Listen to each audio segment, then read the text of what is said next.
Hey everyone, I'm Scott Stokely, and this is a video I'm really excited to make. The reason I'm excited is because it's about a part of the game that if you don't do consistently, you're never going to succeed at disc golf. However, it's incredibly simple. Now, simple never means easy, okay? First and foremost, it's complicated because it is either misunderstood or just as often not taught right. So I'm going to, well, first I'm going to go over what snap is, as well as why it's important, and then I'm going to walk you through how to do it. Again, not easy, incredibly simple. So right off the bat, I'll start with what snap isn't. And by the way, I'm going to be speaking to this specifically for the backhand.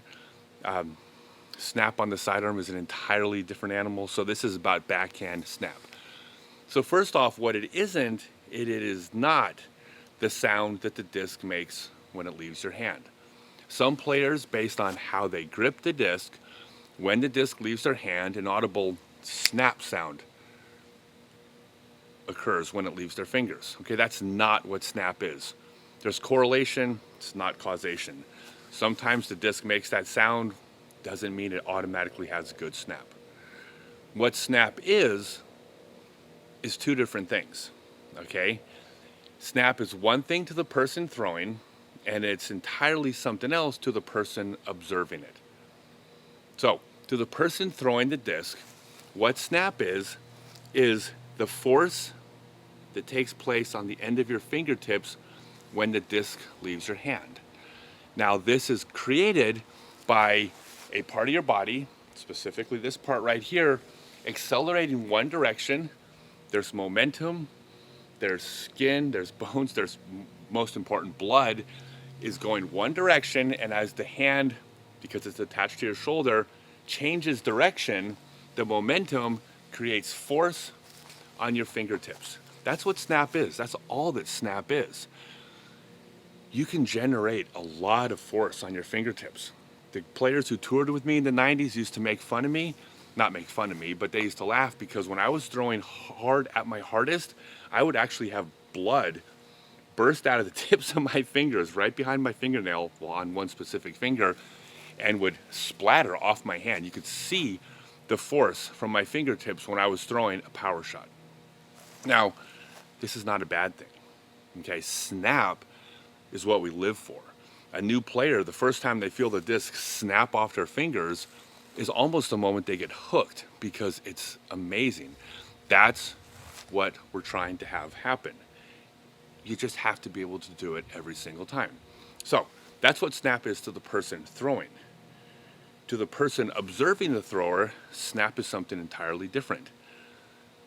When watching someone with good snap, it's actually an illusion. Now, it's not an illusion that the disc snapped.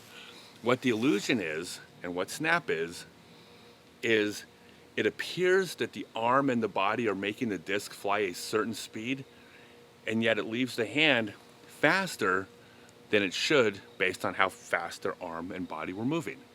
Okay, this is why when you watch a top pro throw, they'll reach back and they'll do what appears to be about a 250-foot throw, effortless, and that disc flies 400 feet.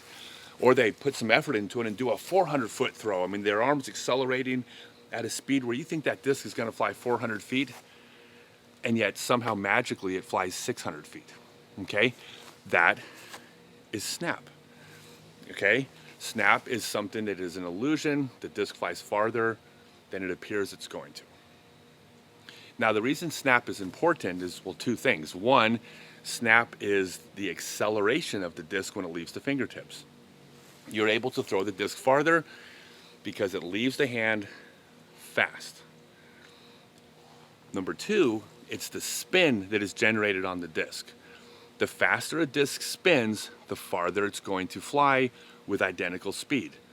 The reason why is, if I throw this disc backhand, and all discs vary, but to some extent they all do this, when this disc runs out of spin, it fades to the left. If I'm right-handed throwing a backhand, the faster it's spinning, the farther it's going to penetrate before it begins to fade left. In other words, it's taking its momentum and going forward and not tailing off. It also means the faster it's spinning, the more gradual the fade's going to be, which again means the disc at the end of its flight is penetrating forward, not falling off hard left. Two discs thrown with the same speed, one with more spin than the other, the one with more spin is going to fly farther. So that's why you want to snap a disc. Now, I use the term snap a disc. That's also going to be a bit misleading, because the key to snap is to understanding snap isn't something that you do. Okay, you don't actually snap a disc. We call it snapping a disc. You don't snap a disc. Snap is the result of the correct mechanics and the correct timing. If you have correct mechanics, the disc will snap, but you do not snap the disc. On a backhand with sidearm you do. That's another video. So, how do you generate snap? Now, I told you this is going to be simple. Not easy, but simple.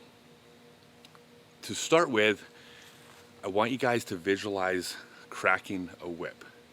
The reason I like to do this is I am not a fan of because I told you so. Okay? I didn't like that as a kid.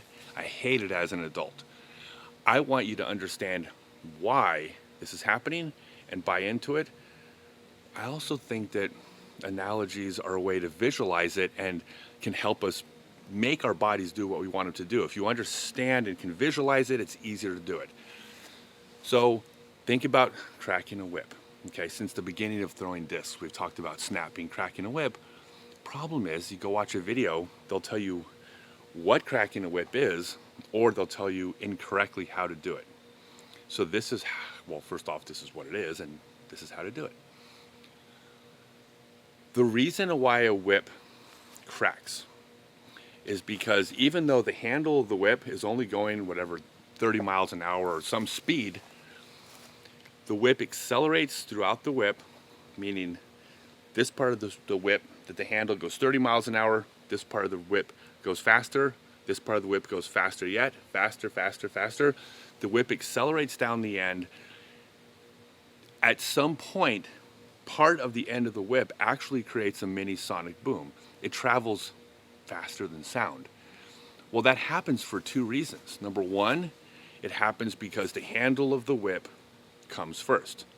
Okay, if you take the whip in your hand, and you grab the middle of the whip somewhere, I'm not sure why you would do this, but you take the handle in the middle of the whip and do it together, the whip doesn't crack, right? The end of the whip does not accelerate to that speed. It happens because the handle of the whip comes first, followed by this part, this part, this part, this part. It goes sequential down the whip in order. So number one, the handle has to come first.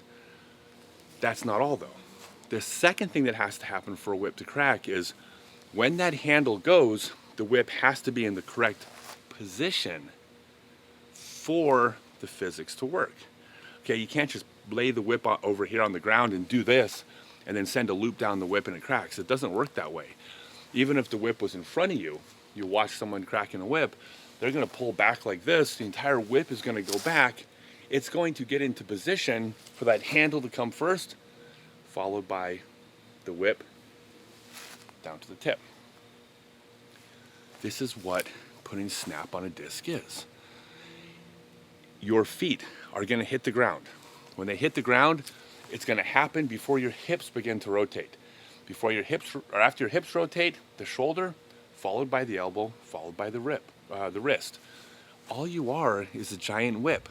Your feet are the handle of the whip. Your fingertips are the tip of the whip. Okay? There's videos out there that'll talk about this right here being the whip. Not true. The whip is your entire body from feet to fingertips.